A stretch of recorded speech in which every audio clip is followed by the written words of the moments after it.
nesta atividade especial a tua palavra. Compartilhar com os irmãos, eu quero compartilhar com os irmãos Efésios 4.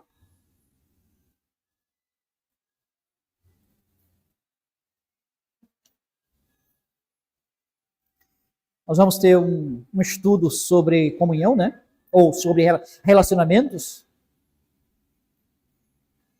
E neste aspecto eu quero enfatizar a comunhão dentro da Igreja de Cristo. Versículos de 1 a 16.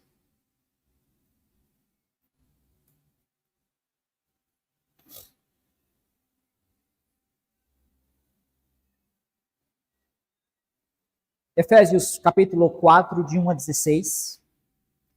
Diz assim a palavra: Rogo-vos, pois, eu, o prisioneiro do Senhor, que andeis de modo digno da vocação que fostes chamados, com toda a humildade e mansidão, com longanimidade, suportando-vos uns aos outros em amor, esforçando-vos diligentemente por preservar a unidade do Espírito no vínculo da paz.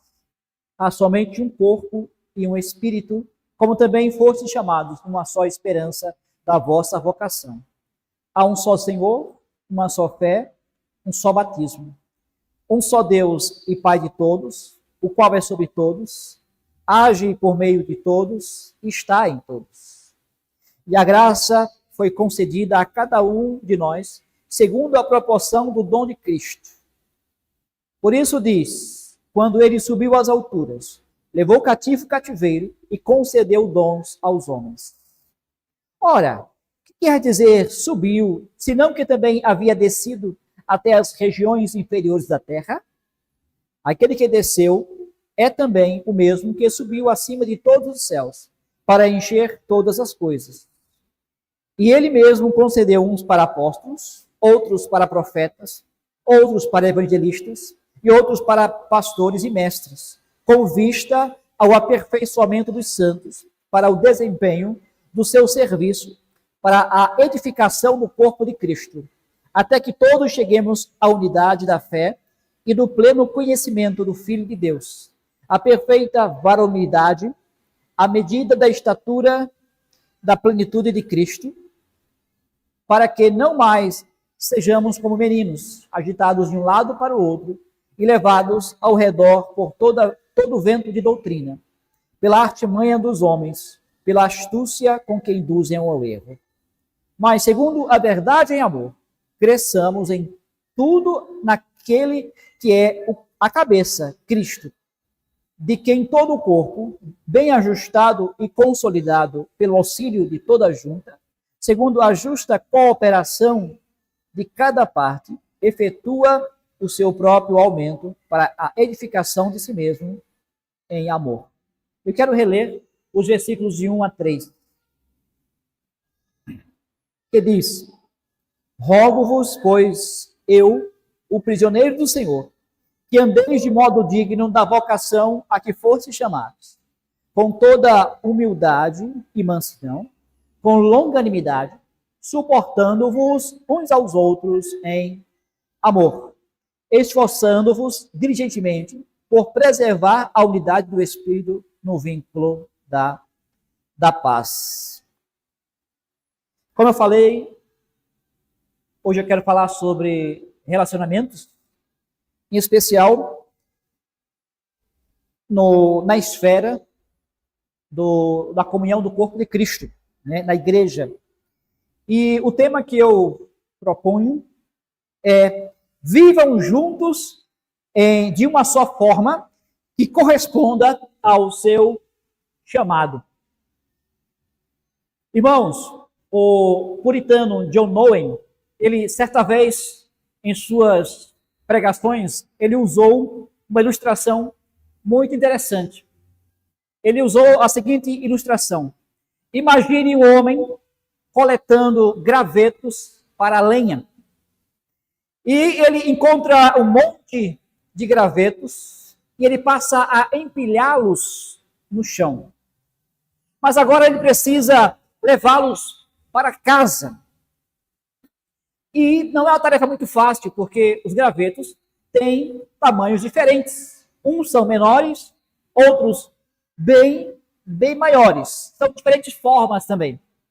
E para resolver esse problema, ele pegou uma corda e ele amarrou todos aqueles gravetos com aquela corda.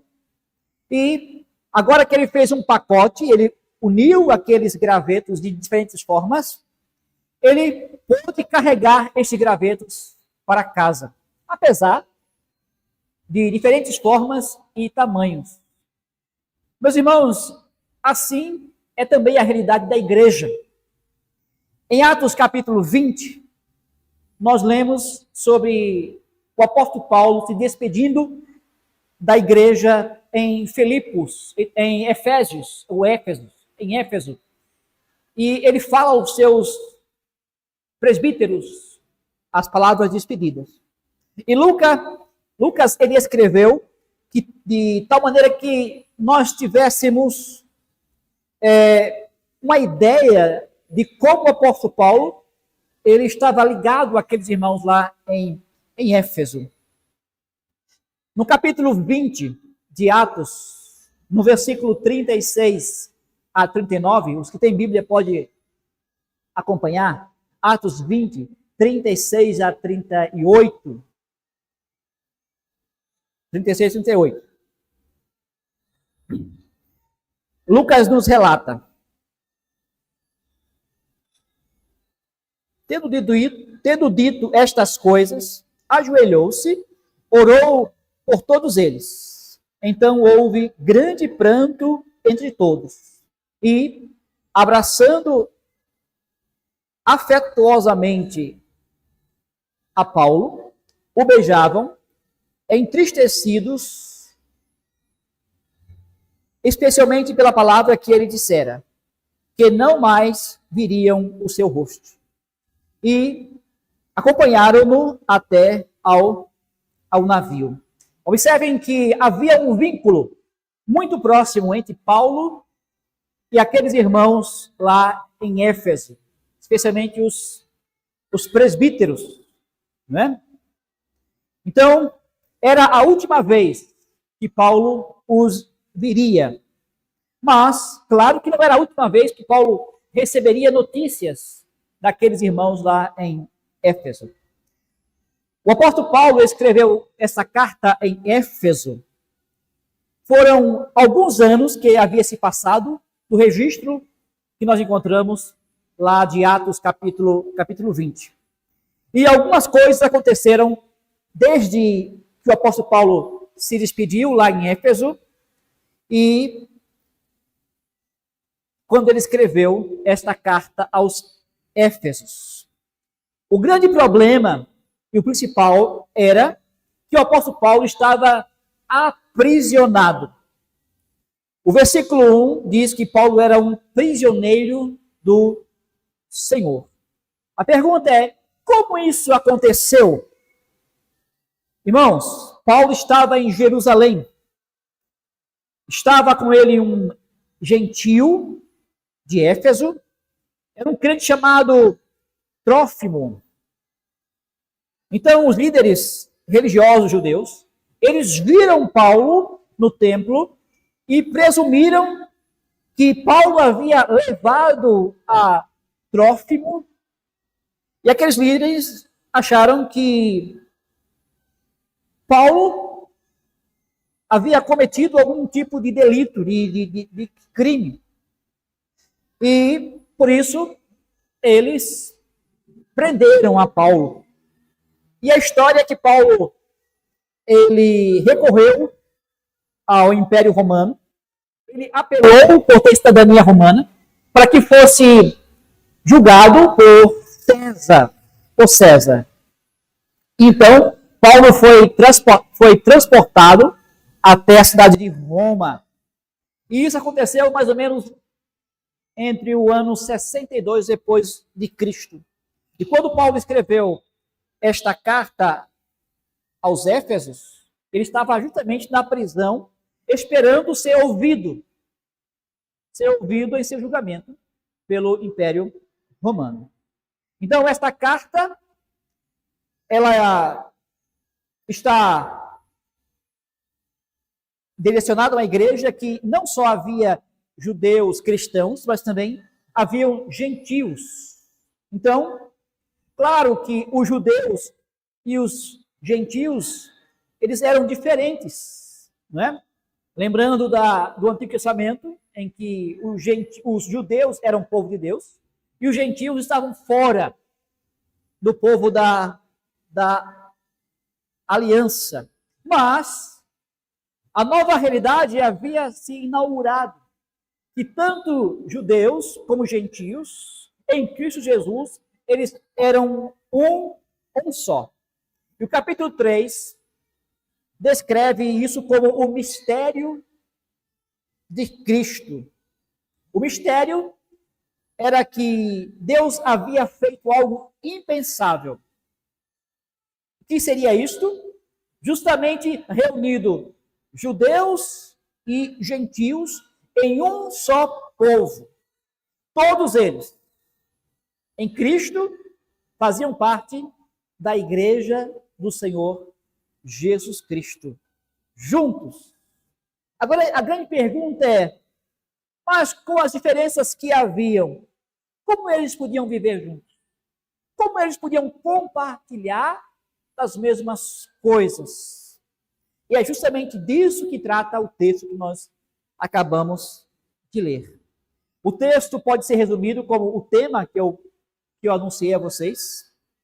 Igreja de Cristo, vivam juntos de uma forma correspondente ao chamado de vocês. Nós veremos duas situações, ou dois pontos. Primeiro, qual era o chamado que eles foram chamados? E, em segundo lugar, de que maneira eles tinham que viver juntos? Vamos falar sobre, primeiro ponto, qual o chamado que eles haviam sido chamados. Observem que a passagem, ela começa com um portanto, ou pois, não é? Se você pensar nesta expressão, portanto, pois, não é?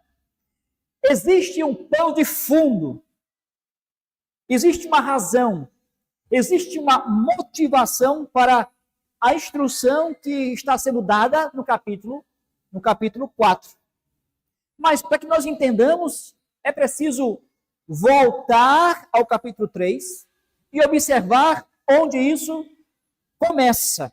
Observem que Paulo se diz prisioneiro de Cristo Jesus a favor dos gentios, a favor de vós, os gentios. Irmãos, foi porque ele era conhecido como alguém que trabalhava entre os gentios que ele havia sido preso lá em Jerusalém. Foi porque ele estava promovendo a unidade entre gentios e judeus na mesma igreja, que ele havia sido preso e levado até a cidade de Roma.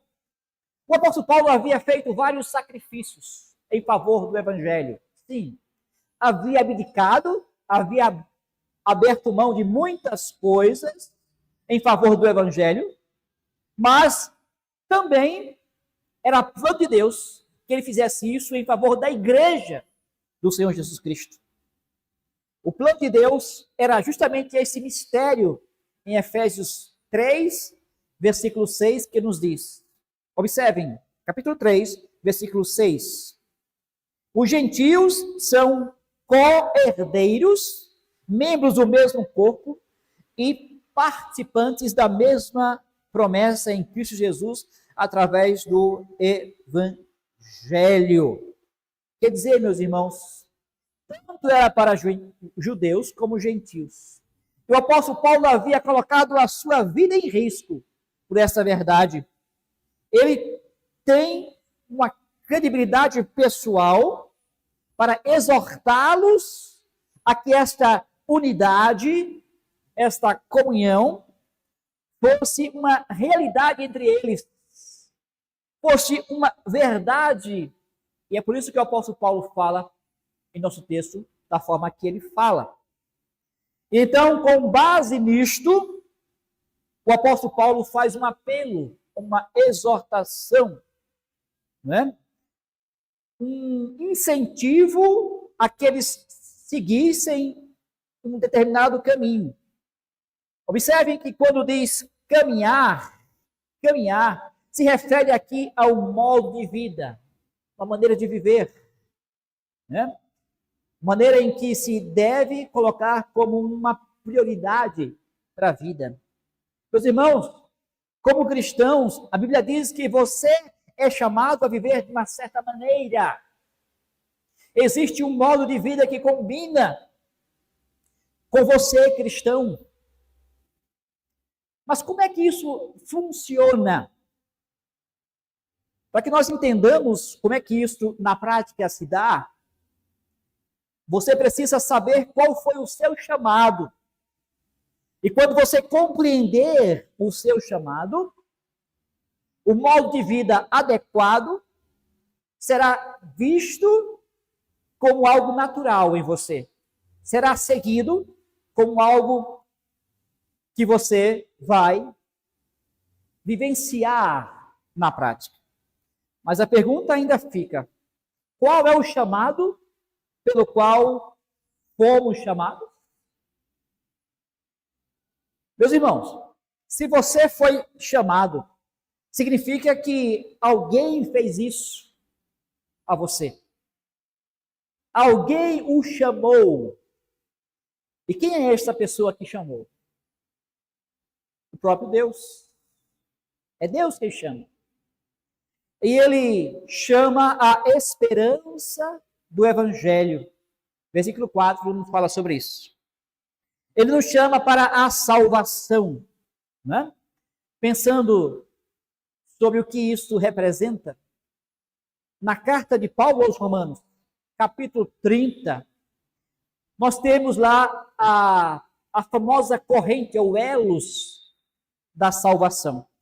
No capítulo 8 de Romanos, versículo 30, nós temos: e aos que predestinou, também chamou. E aos que chamou, também justificou. E aos que justificou, também glorificou. Observem que há um elo, como se fosse uma corrente, composta de várias argolas. Não é? Observem.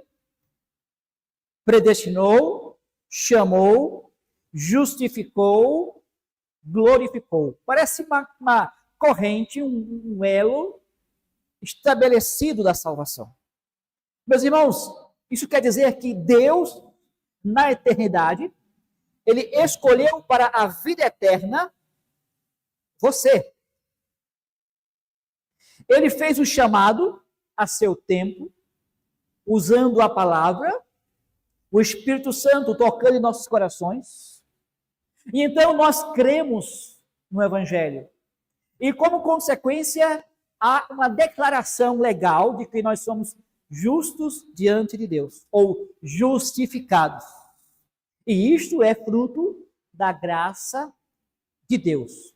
Não é nada baseado em que nós fazemos ou fizemos. Qualquer mérito algum, não. É algo, se fosse contado como pagamento, seria algo totalmente imerecido. O chamado pelo qual você foi chamado, conforme Efésios 4, versículo 1, fala, antes de tudo, sobre esta graça soberana de Deus em nossa salvação. Esse chamado nos faz colocar nossa atenção no Evangelho, nas boas novas, de que Deus tomou a iniciativa de salvar crentes, ou salvar pessoas, produzindo fé em seus corações, gente que viviam nas trevas do pecado, e que foi tirado de lá, e que foi traspassado para a luz. Aqueles crentes em Éfeso, a qual Paulo estava escrevendo, eles faziam parte desses que haviam sido transportados das trevas para a maravilhosa luz de Cristo. A graça de Deus havia alcançado aquelas pessoas, aquelas vidas. Deus, de forma graciosa, de forma maravilhosa, havia dado um novo modo de vida àquelas pessoas. Eles haviam abraçado a fé nas promessas do Evangelho e agora havia uma nova realidade para eles. Mas agora precisamos ver que a vocação pela qual nós somos chamados inclui não só a salvação, né? Mas também a santidade. E aqui está implícito no capítulo 4 de Efésios. Está subentendido no capítulo 4 de Efésios. Aqueles primeiros 3 capítulos de Efésios são inteiramente sobre o que Deus fez e faz na vida do seu povo. Mas a carta agora muda no início do capítulo 4. Começa a abordar uma vida santa e que seja agradável a Deus para corresponder à graça de Deus. Os cristãos, eles são chamados não apenas para a salvação, no sentido de que nós vamos para os céus quando nós morrermos, mas também chamados à salvação no sentido de sermos libertados da vida de pecados, da vida que vivíamos quando éramos ignorantes, aquém da compreensão da vontade de Deus. O Espírito Santo capacita os crentes a começar a buscar um novo modo de vida, uma vida santa que honra e glorifica a Deus. Isso também está, de uma certa forma, mencionada quando Paulo escreveu a Timóteo, na sua segunda carta, no versículo 9, que Deus diz que nos salvou, nos chamou para uma nova vocação, né?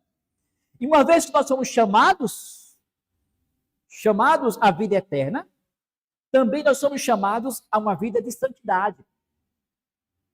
O nosso objetivo agora é colocar o pecado o mais longe possível de nós. Deus nos chamou para sermos o seu povo. Nós temos que refletir quem Deus ele é. Espelhar a nova vida em Cristo. Existem outras partes da Bíblia que falam sobre esta verdade, né? Sede santos como eu sou santo, diz a carta do apóstolo Pedro, né? Portanto, a vocação pela qual fomos chamados é a esperança da vida eterna, mas também o chamado a viver nos caminhos de Deus como o povo de Deus. E nós temos que avançar para ver a forma como nós vivemos juntos, avançar para vermos como nós vivenciamos essa realidade como corpo de Cristo, como igreja, uma forma que corresponda a esta dupla vocação. Vocação à vida eterna, à salvação, e vocação à vida de santidade. Vamos falar sobre o segundo ponto, que é a maneira que nós devemos viver em comunhão, vivermos juntos. Nos versículos 2 e 3, nós encontramos algumas virtudes. Uma virtude, claro, é uma coisa boa, é uma qualidade, é um atributo bom. Existem virtudes ligadas uma à outra que correspondem à nossa vocação. Vamos dar uma olhada a cada uma delas neste momento. Eu quero definir primeiro o que corresponde à nossa vocação. Humildade, diz a carta. Humildade, né? O que é humildade? Em primeiro lugar, nós temos que reconhecer quem de fato nós somos. Nós temos que ter uma autoavaliação precisa e realista de quem nós somos realmente, né? Nós não podemos tratar a nós como achamos que podemos ser ou achamos que somos, desligado de Deus. Deus conhece nossos corações. Ele nos conhece melhor do que nós mesmos nos conhecemos. Deus tem um conhecimento preciso sobre nós. O que nós precisamos, na verdade, é o conhecimento do que a Bíblia nos fala sobre nós mesmos, né? Aí a Bíblia diz que nós somos pecadores, fracos.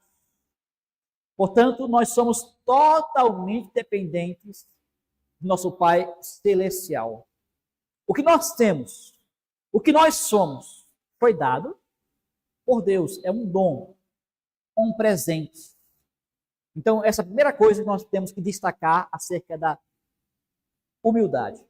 Quer dizer, nós temos que ser honestos diante de Deus, somos sobre quem nós realmente somos, né? Humildade é ter a sabedoria para ouvir a avaliação de Deus que Ele faz sobre nós. Reconhecer o que Deus diz sobre nós mesmos, né? E a pergunta é, você considera isso? Do que Deus diz sobre você, na sua essência, no seu próprio ser? Né? Existe um aspecto vertical na relação com Deus, né? Deus dizendo, revelando, mostrando quem você é, de fato, né? A humildade começa com ser humilde diante de Deus. Quem é você, meu irmão? Quem é você e quem é Deus, né? Mas também há um aspecto horizontal. Quer dizer, a humildade deve funcionar no relacionamento com as outras pessoas, especialmente com os seus irmãos em Cristo. O apóstolo Paulo está escrevendo à igreja lá em Éfeso. Escrevendo a uma igreja que é composta de pessoas, como nós somos aqui. Nós temos que ser humildes uns com os outros, na forma que nós nos relacionamos uns com os outros, né? Escrevendo aos Filipenses, capítulo 2, versículo 3, o apóstolo Paulo, ele diz, Filipenses 2, 3, sobre esta relação horizontal, esta relação uns com os outros. Ele diz, nada façais por partidarismo ou vanglória, mas por humildade, considerando cada um os outros superiores a si mesmos. Meus irmãos, a humildade nas relações humanas significa que nós pensamos menos em nós mesmos e passamos a pensar mais nos outros. Por exemplo, na igreja significa que nós estamos interessados em que os outros sejam promovidos e não nós mesmos. Você já ouviu alguma conversa em que uma pessoa chama tanto atenção para si mesmo que não dá espaço para que você possa falar, ser ouvido? Você quer falar algo importante, mas a pessoa, de um certo modo, bloqueia você. Aí fala, e fala, e fala, e fala. Os seus lábios estão se movendo, estão falando, mas não tem como você falar uma coisa importante também, né? Você já teve conversas desse tipo? Agora, o que nos leva a fazer isso é o orgulho. Quando nós temos espaço para falar os nossos problemas, as nossas conquistas, o nosso eu, e nunca está pronto a ouvir o outro, a interagir com o outro, isso simplesmente corresponde ao orgulho que nós carregamos em nós mesmos. A verdade é que nós queremos ser a atenção dos outros. Nossas experiências são mais importantes. Nossos pensamentos são mais valiosos. Nossa opinião é que realmente importa, né? E nós não estamos nem interessados em que a outra pessoa tem a compartilhar conosco, né? Tornamos-nos um meio para o fim. Na verdade, o que nós estamos buscando é glória. Mas, quando nós agimos com humildade, nós aprendemos a matar este egoísmo, né? A matar esta maneira de nos portar, e isto nos leva a um caminho de viver em conformidade com o chamado que nós somos feitos, o que nos foi feito. Humildade. A segunda virtude do texto é gentileza. Ao contrário da humildade, a virtude da gentileza, né, ela se dá puramente na esfera horizontal, da relação entre nós e o nosso próximo. Esta palavra descreve como verdadeiros amigos tratam uns aos outros, como irmãos tratam uns aos outros. Gentileza é você ser atencioso, é você ser amigável, gentil, né? Gentil. É bem provável que o inimigo trata você com indiferença, né? Trata você com desprezo, mas um amigo não. Um amigo trata com gentileza. Por quê? Porque ele o ama. Ele o ama. Um amigo trata você com gentileza, mesmo quando você tem um dia ruim, mesmo quando você não está num dia muito bem de humor. Um amigo gentil, amigável, ele é assim em todos os momentos. Dias ruins ou um dia que você não está com o humor muito para cima, né? A gentileza sabe como transmitir uma mensagem quando algo é difícil, né? Isso porque a gentileza está ligada ao amor. Você é gentil na relação com seu irmão? Você é gentil? Em particular, você é gentil dentro da comunhão dos santos? Você trata as pessoas como gostaria que elas tratassem você? De forma amigável? Mesmo sendo exortado ou exortando? Com um propósito de restauração? O próximo é paciência, né? Claro que, quando falo sobre paciência, não é preciso nem falar muita coisa sobre isso, né? Paciência é você ser longo ânimo, ou ter um longo ânimo. É você ter tolerância, né? É você ser capaz de amar alguém a ponto de seguir ou servir como suporte para aquela outra pessoa. Claro que não estou dizendo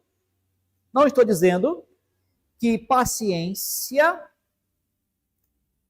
representa que você deve não se incomodar com o pecado daquela pessoa, não se importar com o pecado daquela outra pessoa. Não é isso, né? O pecado tem que ser desprezado. O pecado tem que ser combatido, não é? Combatido. Mas paciência nos diz muito acerca de como nós lidamos com aquele pecado. Ele não ignora, mas também não impede que este pecado o impeça de amar o seu irmão, de querer o bem desse irmão, de querer servir para alertá-lo acerca do caminho de morte que aquele irmão está seguindo. Mas com paciência, com um ânimo longo. Portanto, essas três virtudes, humildade, gentileza, paciência, caracterizam o viver de acordo com a nossa vocação, né? Significa que nós temos que praticar essas virtudes: humildade, gentileza e paciência, né? Especialmente no convívio da igreja de Cristo, né? Não tem como nós não lembrarmos de Jesus Cristo. Lembre-se de como o Senhor Jesus Cristo colocou essas virtudes em prática. Perfeitamente ele fez isso, né? Quando você não está sendo humilde, olhe para Cristo, olhe para a atitude de Cristo, olhe para o Cristo, o Salvador que nos foi dado, como nós vemos na Bíblia. Quem era ele? Ele era e é o Filho de Deus, o único Filho de Deus. Deus como o Pai e o Espírito Santo. O Senhor do Universo, Rei dos Reis, se tornou servo em nosso favor. É nós que deveríamos estar servindo a Ele. Somos nós que nos rebelamos contra Ele. Mas em vez disso, para nossa salvação, aquele Rei Todo-Poderoso tornou-se servo, tomou o nosso lugar. O rei havia dado leis aos seus súditos que obedecessem. Nós não obedecemos. Mas ao invés dele vindicar ou reivindicar a sua autoridade e poder sobre nós, ele se tornou homem. Se sujeitou à lei que ele impôs a nós. Se colocou na obediência em nosso lugar, para que nós fôssemos aceitos por isso. Ele obedeceu às leis, se fez ele homem para a nossa salvação. Ele praticou a humildade com a mais perfeição que há do que qualquer outra pessoa.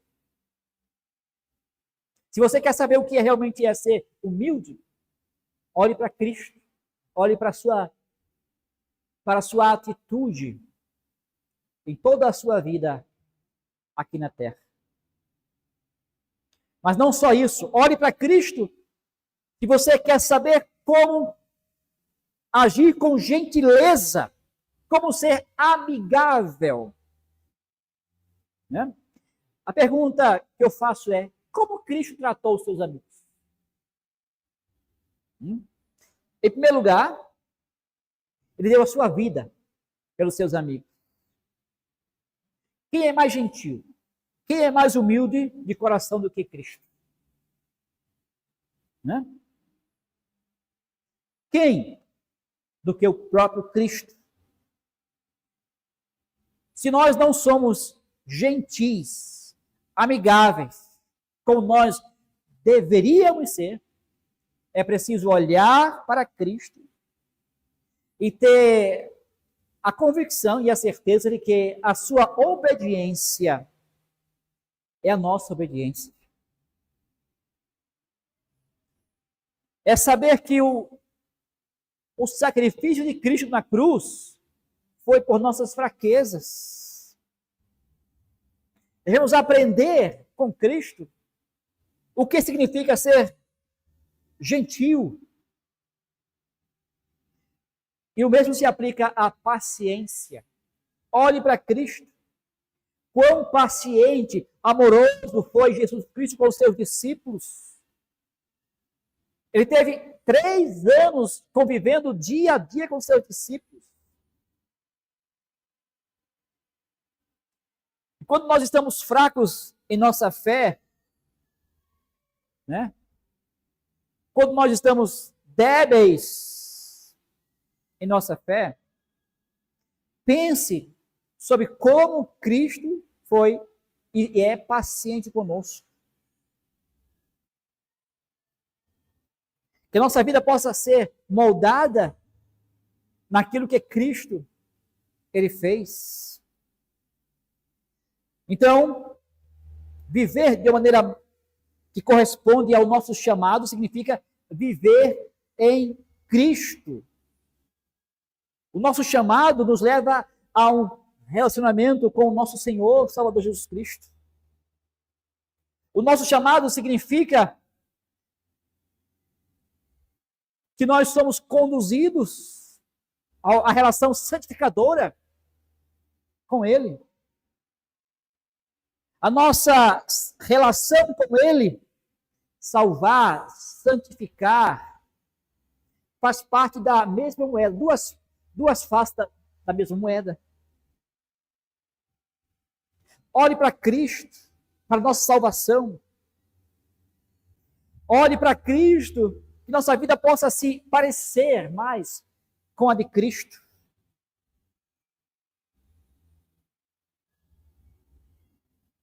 As últimas palavras do texto que nós lemos, né, nós temos de forma mais detalhada isso.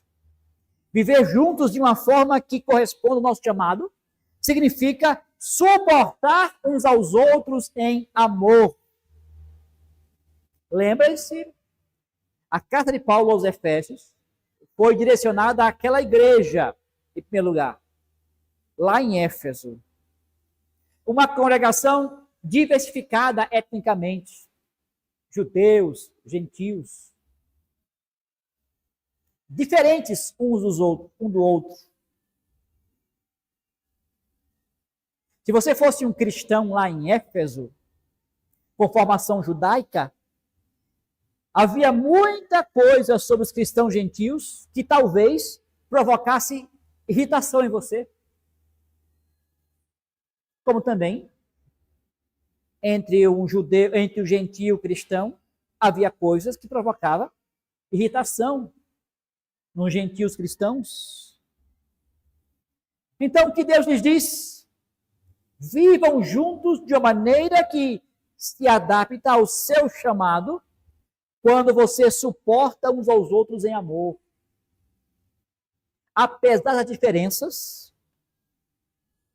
vocês se aceitam em amor. Apesar dos pontos não convergentes, mas vocês se amam em amor. Assim como Cristo aceitou a cada um de nós com amor, apesar de nós mesmos, devemos aceitar uns aos outros em amor. Meus irmãos, nós somos uma igreja com diferenças, diferentes personalidades, né? Se você não tomar cuidado, você fará com que essas diferenças atrapalhem e afetem a comunhão do corpo de Cristo. Mas cada vez que você olhar para Cristo, o cabeça, ou a cabeça, né? Você vai realmente entender, compreender o que significa suportando uns aos outros em amor. Deixe de lado as diferenças para ver Cristo uns dos outros. Quando você olhar para o seu irmão, veja Cristo, não as diferenças. não aquilo que irrita.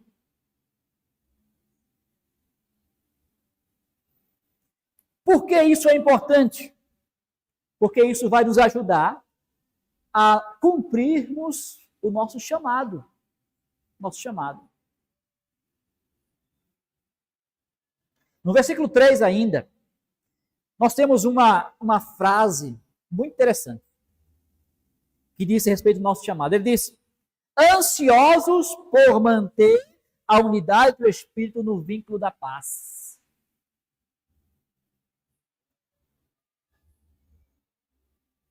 Não é criar uma unidade, diz o apóstolo Paulo. Não.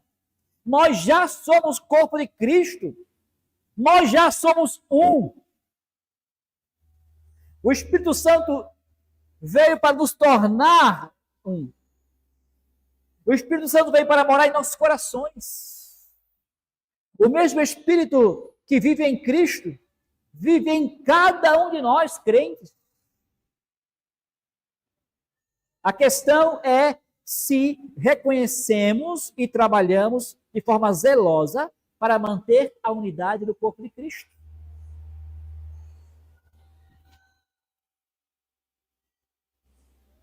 Meus irmãos, nós temos que nos esforçar de forma apaixonada para promover a unidade uns com os outros. Dar de nós mesmos coração, sentimento profundo para promover a unidade uns com os outros. Observem que o texto diz: no vínculo da paz. Uma relação pacífica. Uma relação onde há harmonia. O que nos une? O amor. Claro. O que nos une? A paz. O vínculo da paz. Olhando para a pregação de Jesus no Sermão da Montanha, ele diz: bem-aventurados os pacificadores. Meus irmãos, na Igreja de Cristo, essa verdade também se aplica. Devemos ser promotores da paz, não o contrário. Não incentivar, motivar, provocar a divisão.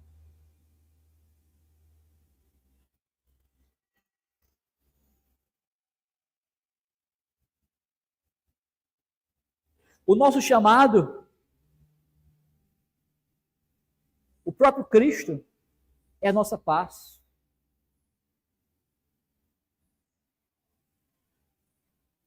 Meus irmãos, o que nós podemos fazer para manter com entusiasmo a unidade do Espírito no vínculo da paz? É verdade que conflitos existirão em qualquer grupo de seres humanos. Quando nós fomos criados, lá na criação, olhando para Gênesis capítulo 2, Deus criou o homem um ser sociável, um ser que se relaciona com os outros. Nós pensamos muito em a criação da mulher, tem a ver com Deus fazer com que Adão pudesse cumprir o mandato da criação, que seria cuidar da terra, da criação. Mas é muito mais do que isso. É muito mais. Porque Deus criou o homem como um ser social, que se relaciona com a sua esposa, seu esposo, com os seus filhos, mas também uns com os outros. Havia esta perfeição nessa relação social antes da queda. O grande modelo, a Trindade. O Pai, o Filho e o Espírito Santo. Perfeita harmonia, paz entre as três pessoas. Era assim que Deus queria que o homem se relacionasse antes da queda. O que a queda fez? Quebrou esta relação perfeita, social. Nós vemos isso mais adiante. Os filhos de Adão, um matou o outro.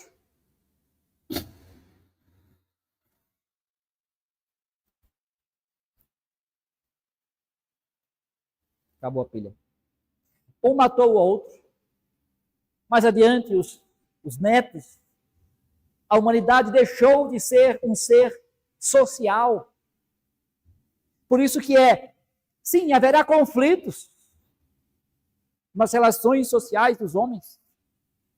Haverá momentos em que vamos discordar e até tornar isso uma coisa que cria um impasse entre pessoas. Mas a grande questão é como nós lidamos com isso. A tentação é que nós, muitas vezes, ignoremos o problema. Não resolvamos as nossas divergências e diferenças a ponto delas não nos permitir comungarmos com os outros, compartilhar da presença um dos outros. A tentação é ignore, deixe para lá.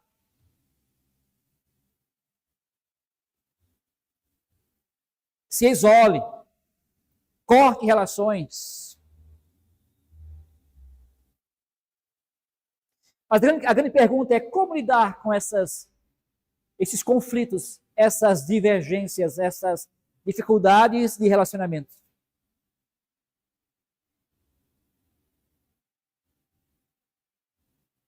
Meus irmãos, quando vocês tiverem um conflito, uma dificuldade com alguém na congregação, lide com isso diretamente. Diretamente significa lidar com humildade, gentileza e paciência. Fale com o seu irmão sobre o problema. Com humildade, gentileza e paciência.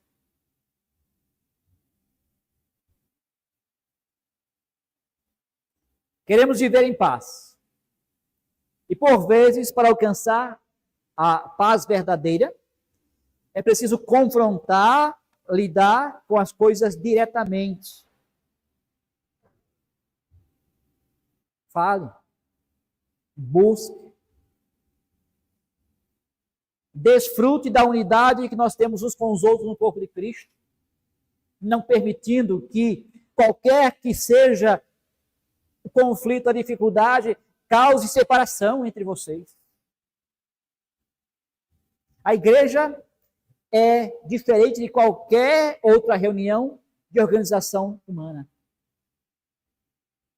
A igreja é uma criação única de Deus.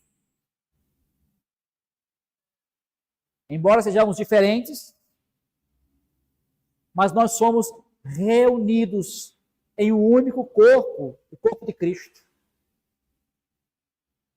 Preservar esta unidade no corpo de Cristo deve ser algo que nós temos paixão por isso, zelo por isso. O chamado é a comunhão, é o compartilhar. Com humildade, gentileza e paciência.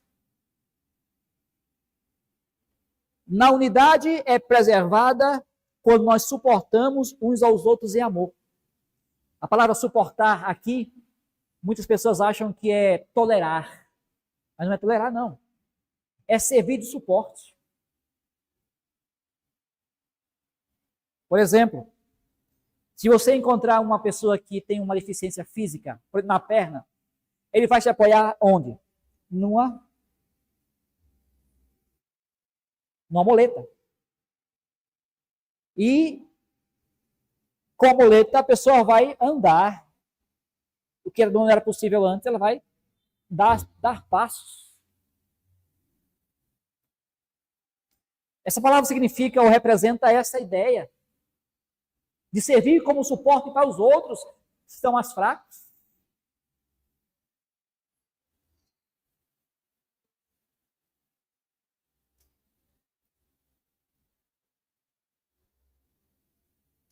Buscar a paz uns com os outros. A paz nos une.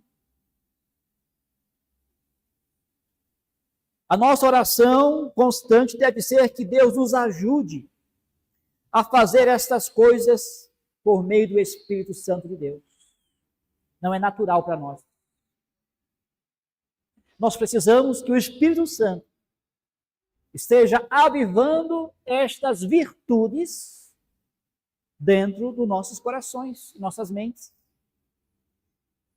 Por isso, é muito importante orar por isso. Nós somos a Igreja de Cristo. O povo precioso que Cristo deu a sua vida para a redenção. Não que nós somos importantes pelos nossos feitos. Não, não somos. Não somos. Mas Cristo deu a sua vida para que nós vivêssemos uma nova realidade. Vamos orar neste momento?